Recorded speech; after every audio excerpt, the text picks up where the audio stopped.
Les présidents Chirac et Sarkozy ont commis en Afrique 2 crimes que la France paye très cher. L'assassinat de Kadhafi en Libye et le coup d'État contre le président Laurent Gbagbo en Côte d'Ivoire. Les 2 affaires sont remarquablement similaires.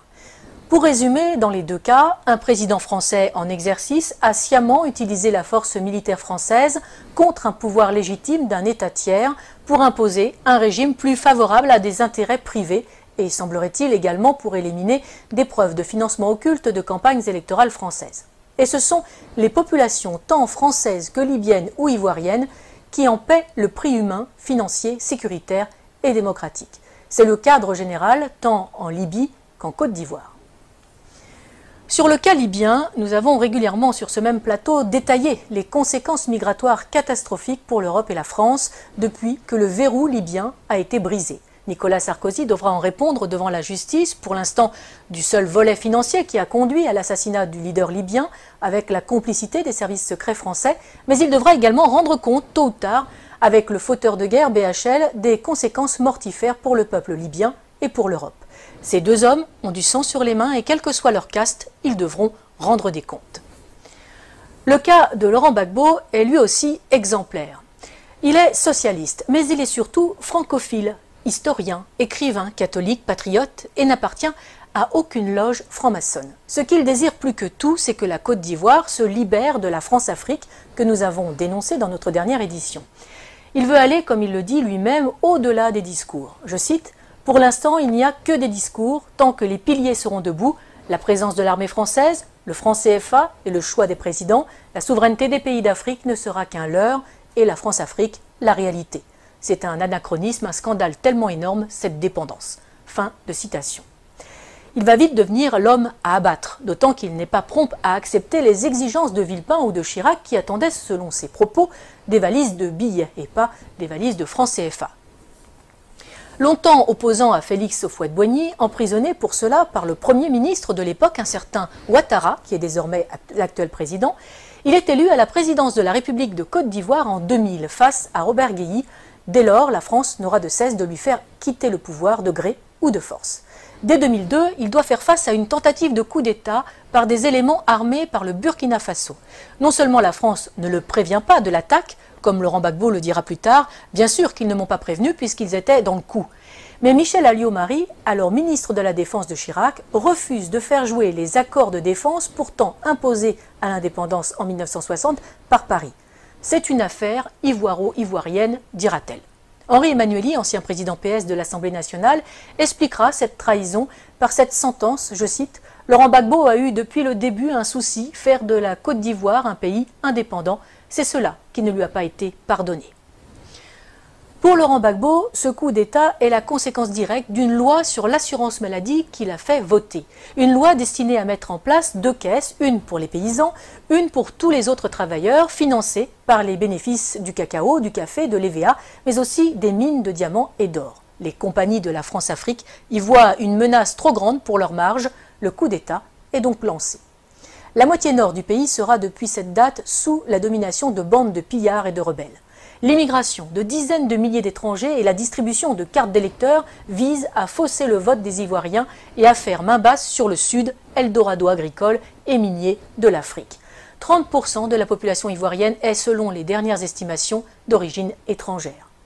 En 2010, lors de l'élection présidentielle à Bouaké, fief de la rébellion et de Ouattara, on relèvera 250 000 votes exprimés pour 150 000 électeurs inscrits. Mais les événements ne vont pas assez vite. Pire, le régime légal de Laurent Gbagbo tient bon et avance vers la modernité. Décentralisation, création de conseils généraux qui s'attellent à la construction de lycées, de dispensaires, de routes. Les succès du Sud, sous le contrôle du pouvoir légal d'Abidjan, font rêver les Ivoiriens de la partie nord qui subissent les pillages et l'arbitraire des rebelles qui soutiennent Ouattara. Laurent Gbagbo est de plus en plus populaire. Si Laurent Gbagbo n'est pas dupe, il confiera depuis sa cellule à La Haye, je cite, « Pour anticiper les coupes d'État, il me suffisait de suivre les cours du cacao ». Il fait preuve de retenue, accepte de discuter même avec les rebelles, et malgré le double jeu du gouvernement français.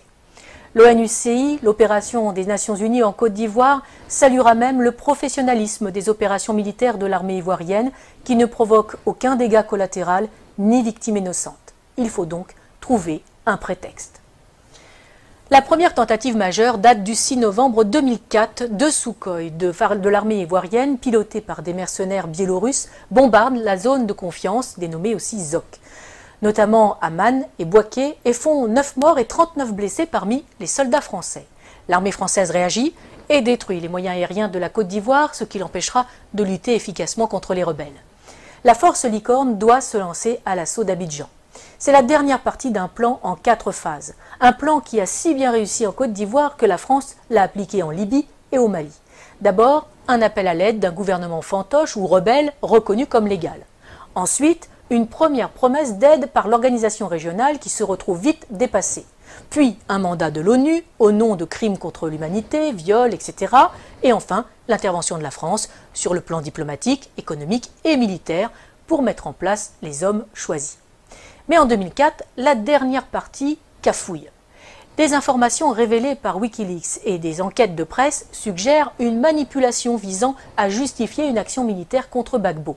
En 2016, la juge d'instruction française Sabine Kéris demande le renvoi devant la Cour de justice de la République, la CJR, des anciens ministres Dominique de Villepin, Michel Alliot-Marie et Michel Barnier, suspectés d'avoir permis l'exfiltration des mercenaires responsables de l'attaque contre les forces françaises. Pour Laurent Gbagbo, les services secrets français ont retourné son chef d'état-major, Mathias Doué, pour une attaque sous faux drapeau afin de légitimer la réaction française. Le parquet général près la Cour de cassation a indiqué n'avoir pas saisi à ce stade la commission des requêtes de la CJR.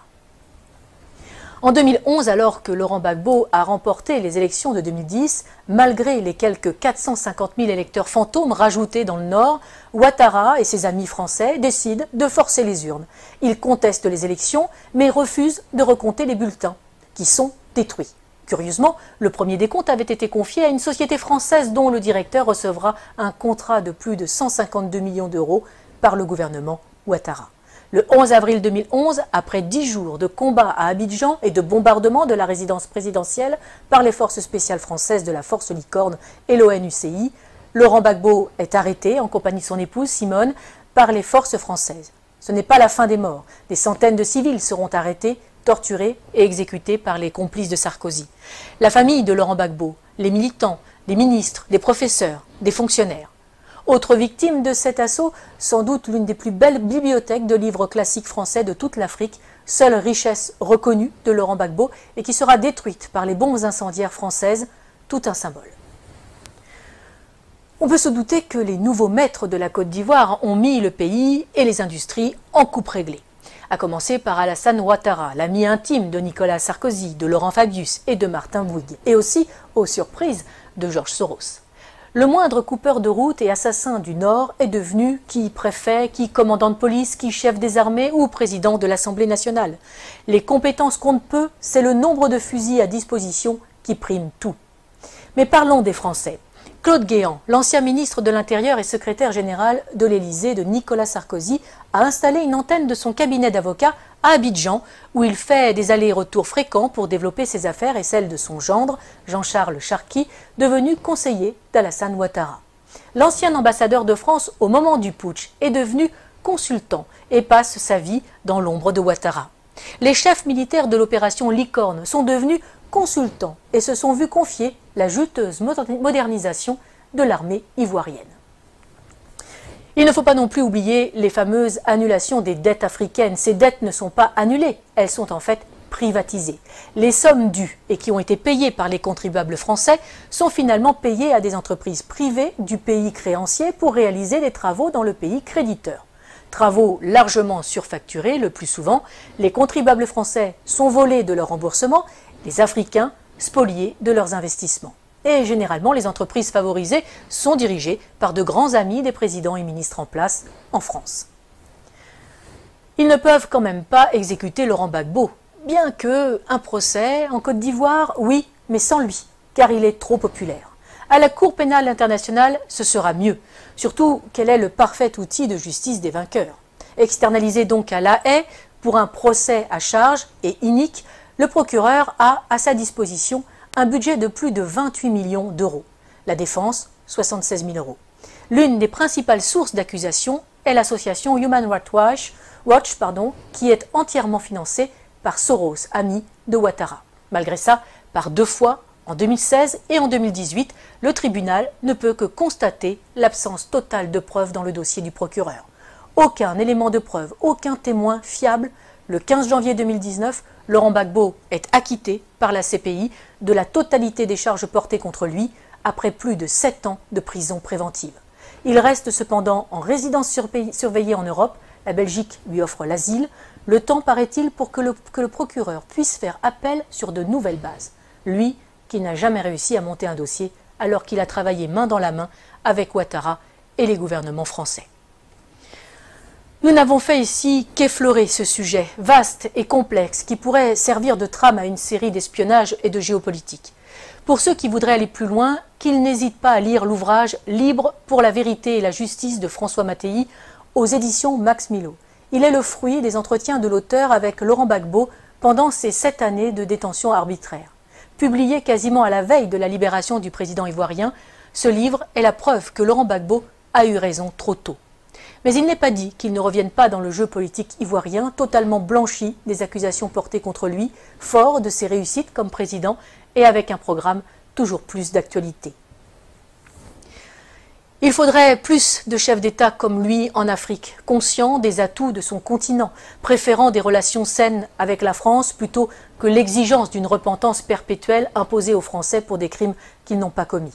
Une repentance qui n'est là que pour cacher le pillage de l'Afrique par des multinationales et imposer une invasion migratoire ruineuse et destructrice pour l'Europe. Défense de l'identité nationale, mise en œuvre d'un patriotisme social permettant de vivre et de travailler au pays, non-alignement, intégrité de ses élites politiques et économiques. Il faudrait peut-être aussi plus de Laurent Gbagbo en Europe.